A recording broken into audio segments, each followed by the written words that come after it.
Dando continuidade à nossa disciplina de livros poéticos, hoje nós vamos abordar sobre o capítulo 4, o livro de Provérbios.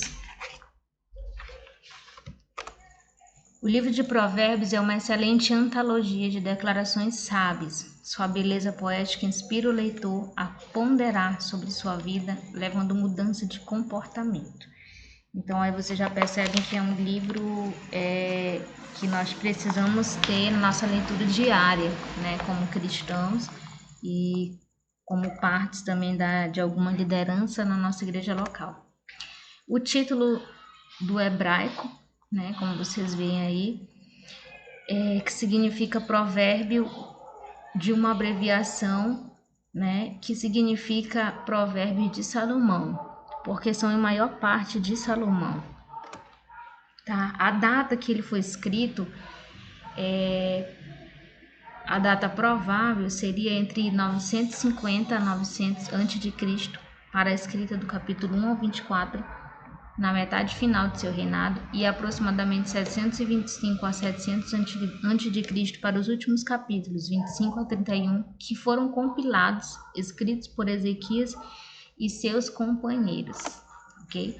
A autoria tradicionalmente atribuída a Salomão, rei de Israel, era filho de Davi e Betseba. Tinha cerca de 20 anos quando assumiu o trono, reinou durante 40 anos, de 971 a 931 a.C. Né? Então esse livro de Provérbios ele faz menção de dois personagens, e um deles é Agur e o outro o rei Lemuel, né? O Agur ele é mencionado em Provérbios 30, no versículo 1, e o rei Lemuel no Provérbios 31, né? Que aborda sobre a mulher sábia, né? E Agur é um dos nomes enigmáticos e palavras que seguem em Provérbios, né? São interpretados como epitetos de Salomão, brincando com as palavras, né, do seguinte modo: Agur denota o compilador, o primeiro que reuniu máximas juntos. E o rei Lemuel é o rei de Massá, autor do capítulo 31 do livro de Provérbios. O nome Lemuel é de origem hebraica e significa consagrado, separado ou dedicado a Deus, ok? E o propósito do livro de Provérbios e a estrutura desse livro, né, estão claramente demonstrados no capítulo 1 de Provérbios, né, do versículo 1 ao 6, onde a Bíblia declara que este provérbio é para que se conheça a sabedoria e a instrução, para se entender as palavras de prudência, receber instrução de entendimento, a justiça, o juízo e a equidade, para dar aos simples prudência e aos moços conhecimento e bom siso. O sábio ouvirá e crescerá em conhecimento, e o entendido adquirirá sábios conselhos, para entender os provérbios e suas interpretações, as palavras dos sábios e as suas proposições, né? E junto com esse propósito, nós temos o propósito didático do livro de Provérbios, que é ensinar, advertir, aconselhar sobre os grandes perigos que paixões humanas provocam, né?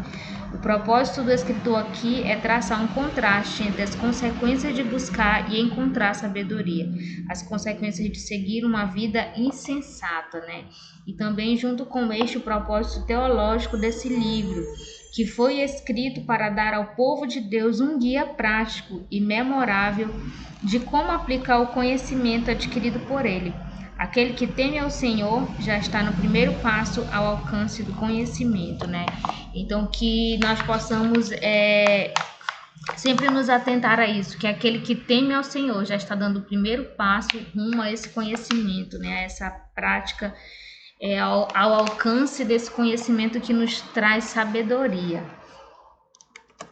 Bom, o livro de Provérbios possui 31 capítulos, considerado um dos melhores livros de meditação diária. Suas palavras exigem meditação, isto é, refletir, estudar, imaginar, degustar, como se estivesse se alimentando de um alimento saboroso, ok?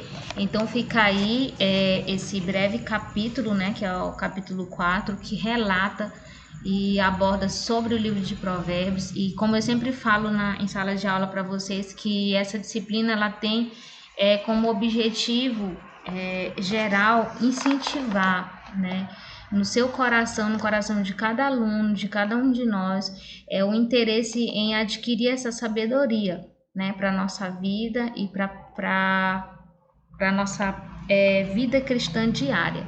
Amém? Então, quero deixar o versículo em 2 Timóteo 2,15, que também é o lema do ITQ: procura apresentar-te a Deus aprovado, como obreiro que não tem de que se envergonhar, que maneja bem a palavra da verdade. E para você se apresentar aprovado diante de Deus como obreiro que não tem de que se envergonhar, nós precisamos conhecer essa palavra e precisamos, além de conhecer, praticar verdadeiramente essa palavra.